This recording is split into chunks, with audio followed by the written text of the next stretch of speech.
딸을 지키기 위한 아버지의 기억법. 사라진 사위감의 정체. 느리고 무거운 시계 추소리 째깍 째깍. 고요를 찢는 날카로운 벨소리.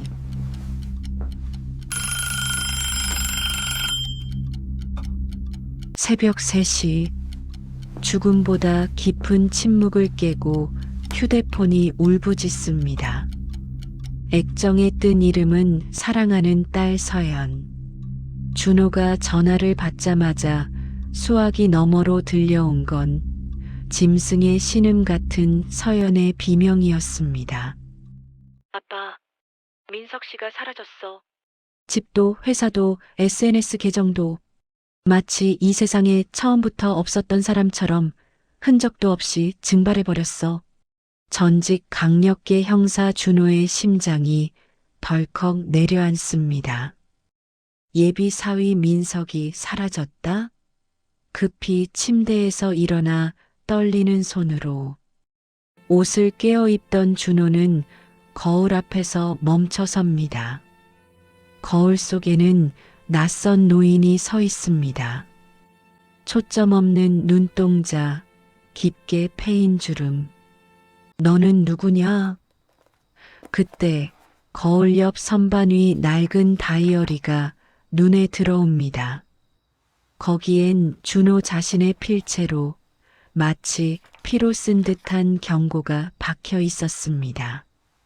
딸 곁에 남자, 끝까지 확인하라. 절대 믿지 마라. 도대체 민석은 어디로 사라진 걸까요? 그리고 준호는 왜 자신조차 믿지 못할 이 기록을 남겼던 걸까요? 기억이 지워지는 속도보다 더 빠르게 진실을 쫓아야 하는 한 남자의 사투. 오늘 그 잔혹하고도 슬픈 추적의 끝을 여러분과 함께 가보려 합니다. 먼저 구독과 좋아요를 눌러주시면 더 좋은 제작에 힘이 됩니다. 몇 해 전 준호의 인생을 송두리째 뒤흔든 곳은 차가운 병원 진료실이었습니다. 박준호 씨 뇌의 측두엽이 무너져 내리고 있습니다. 알츠하이머입니다. 의사가 내민 MRI 사진 속 뇌는 마치 갉아먹힌 고목나무처럼 흉측했습니다. 20년 강력계 형사, 살인마의 눈빛도 제압하던 그가 이제 자신의 기억조차 제압할 수 없게 된 겁니다. 사건 현장에서 범인의 번호를 잊고 참고인의 이름을 되묻는 치욕이 이어졌습니다. 결정적으로 범인을 추격하던 중 판단력 상실로 용의자를 추락시키며 그는 평생의 긍지였던 경찰 배지를 내려놓아야 했습니다. 기록하세요. 기록하지 않으면 당신의 어제는 영원히 사라집니다. 그때부터 준호의 다이어리는 생존을 위한 기록이자 딸을 지키기 위한 마지막 요새가 되었습니다. 딸 서연이 민석을 데려왔을 때 준호의 머리는 멍했지만 몸에 박힌 형사의 본능은 비상벨을 울렸습니다. 웃음 끝이 비대칭이다. 긴장한 기색이 전혀 없는 건 이미 모든 질문에 대비했다는 뜻이다. 민석의 손가락 사이 노란 니코틴 자국. 담배를 끊었다는 그의 말은 거짓이었습니다. 준호는 매일 밤 다이어리에 민석의 사소한 습관을 적어 내려갔습니다. 석연치 않은 눈빛, 정체를 알 수 없는 SNS 프로필 사진. 준호는 자신의 병이 깊어지는 공포 속에서도 딸을 사지로 몰아넣을지 모를 사위의 정체를 파헤치는 일을 멈추지 않았습니다. 다시 민석이 사라진 날, 새벽에 정막을 뚫고 도착한 민석의 집 402호.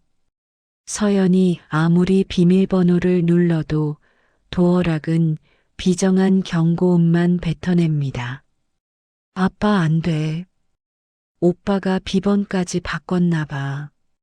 준호는 희미하게 빛나는 숫자판을 뚫어지게 노려봅니다.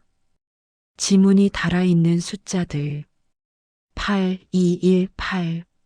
준호의 손가락이 마치 귀신에 홀린 듯 번호를 누릅니다.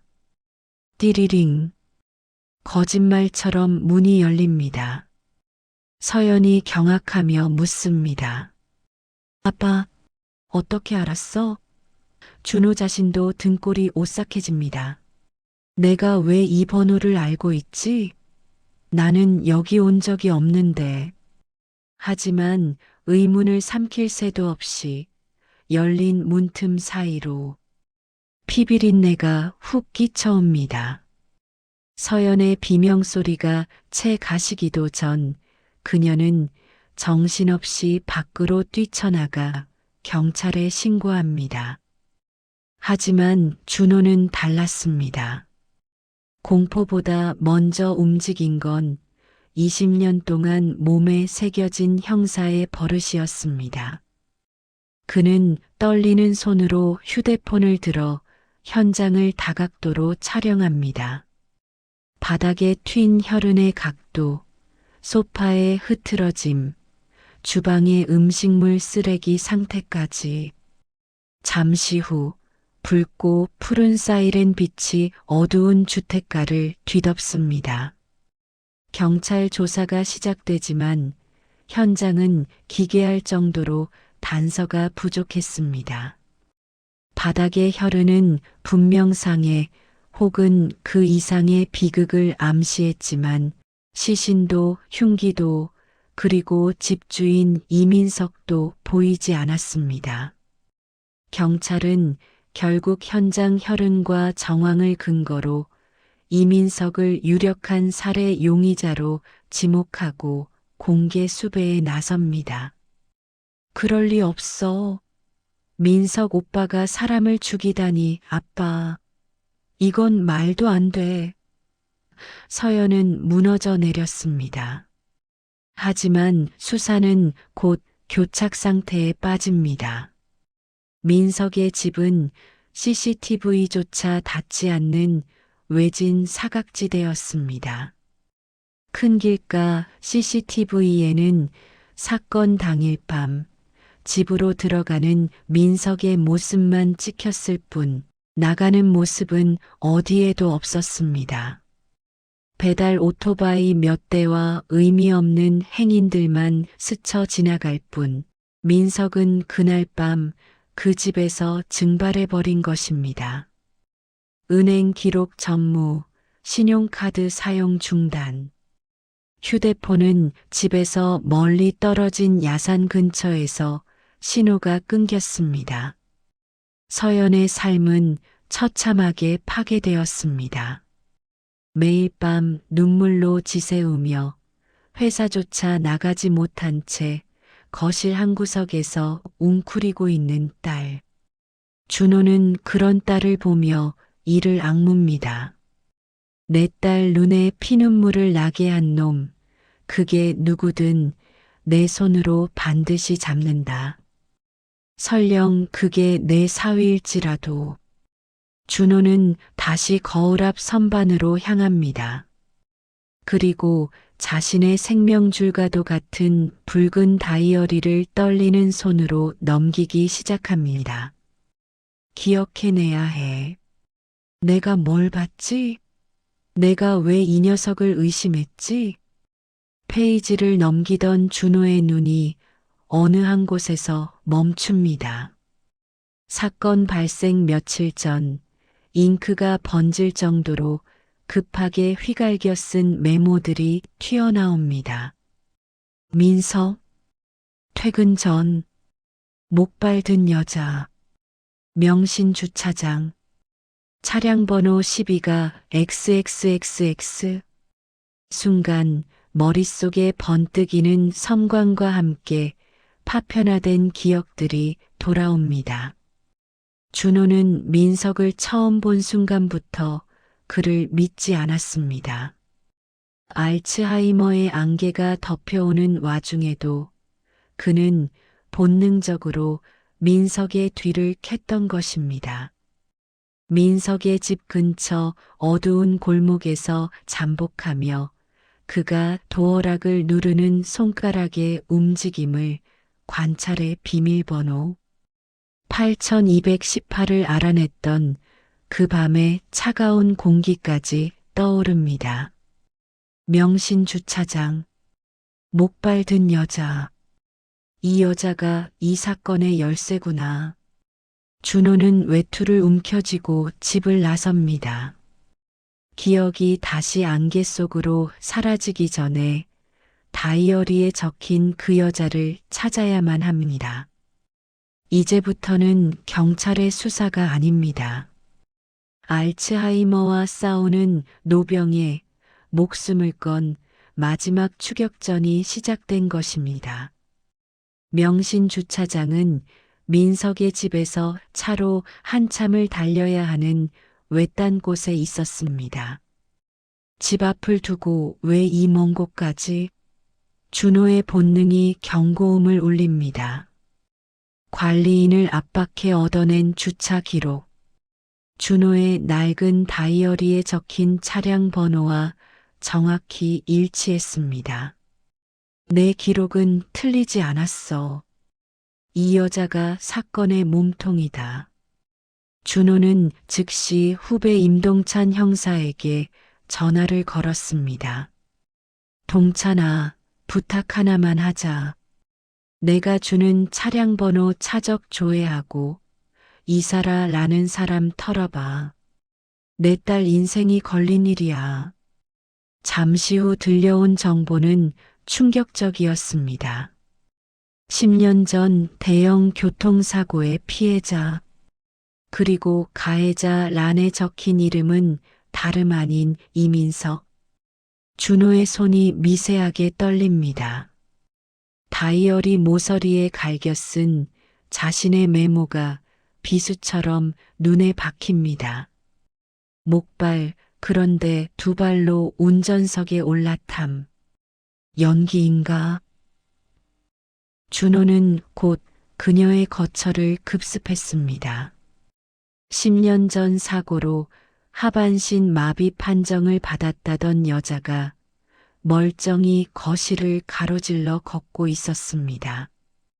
준호가 예전 경찰 신분증을 내밀자 그녀의 얼굴은 순식간에 핏기를 잃고 무너져 내렸습니다. 이사라 씨, 연기는 끝났어. 이민석 어디 있어?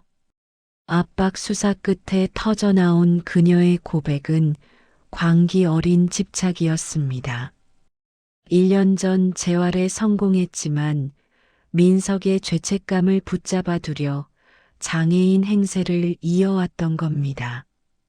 하지만 민석이 내 딸 서연과 결혼한다는 소식에 그녀의 집착은 사리로 변했습니다. 그 사람 앞에 칼을 들고 나타났어요. 내가 죽어버리겠다고. 가지 말라고 울부짖으며 매달렸어요. 실랑이를 벌이다가 제 손에 들려있던 칼이 제 배를 찔렀어요. 선홍빛 피가 민석 씨의 거실 바닥을 적셨죠. 순간 민석은 얼어붙었습니다. 자신 때문에 평생을 휠체어에서 보낸 여자가 이제는 자신과의 다툼 끝에 피를 흘리며 쓰러진 모습. 민석은 극심한 공황 상태에 빠져 머리를 벽에 부딪히며 자책하다 정신을 잃었습니다. 민석 씨가 쓰러진 사이 전제 상처를 움켜쥐고 집안의 흔적을 지웠어요. 지혈을 하고 제가 가져온 수건으로 바닥의 피를 닦아냈죠. 하지만 너무 급해서 소파 옆에 떨어진 핏자국까진 보지 못했어요. 전 그 길로 제 단골 병원 원장을 찾아가 협박 반회원 반으로 몰래 수술을 받았어요. 기록도 남기지 않았죠. 사라는 민석이 깨어나기 전 그가 자신을 죽였다고 믿게끔 상황을 조작하고 사라졌던 겁니다. 민석은 깨어난 후 사라진 이사라와 바닥의 핏자국을 보고 자신이 그녀를 살해하고 시신을 유기했다는 착각에 빠져 도망자가 되었습니다. 이사라 씨, 당신이 한 짓은 사랑이 아니라 살인보다 더 지독한 고문이야. 준호는 분노로 몸을 떨며 계단을 뛰어내려왔습니다. 이제 모든 퍼즐이 맞춰졌습니다. 민석은 지금 세상 어딘가에서 사랑하는 여자의 아버지가 자신을 잡으러 올 거라는 공포와 살인자라는 죄책감에 짓눌려 서서히 죽어가고 있을 것입니다. 준호는 소름이 끼쳤습니다. 민석은 죽지 않았습니다.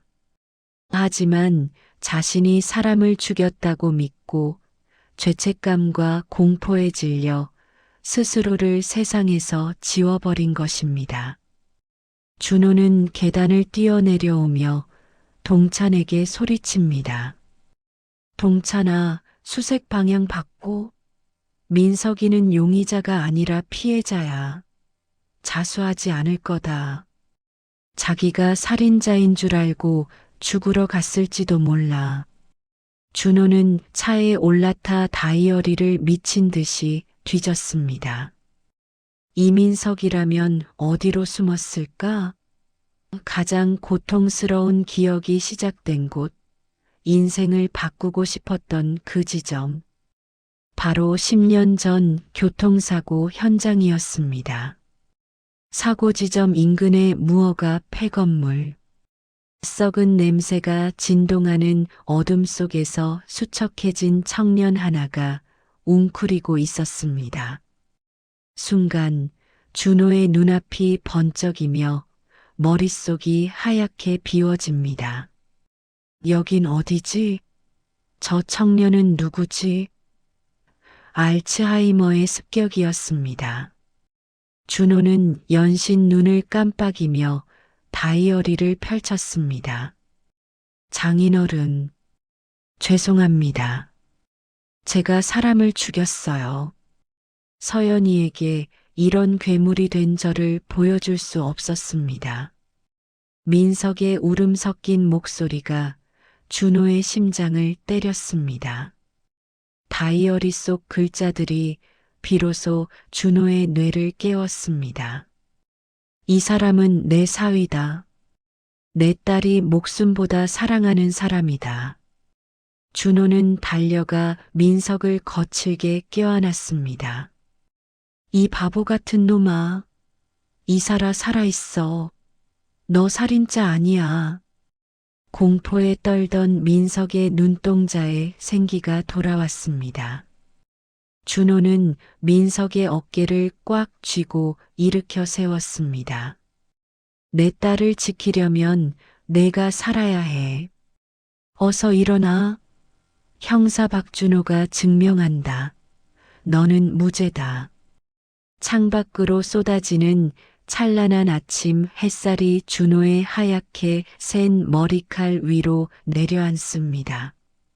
기억은 조각조각 부서져 바람에 날아가고 있지만 가슴 깊은 곳에 새겨진 아버지라는 이름의 무게는 지워지지 않았습니다.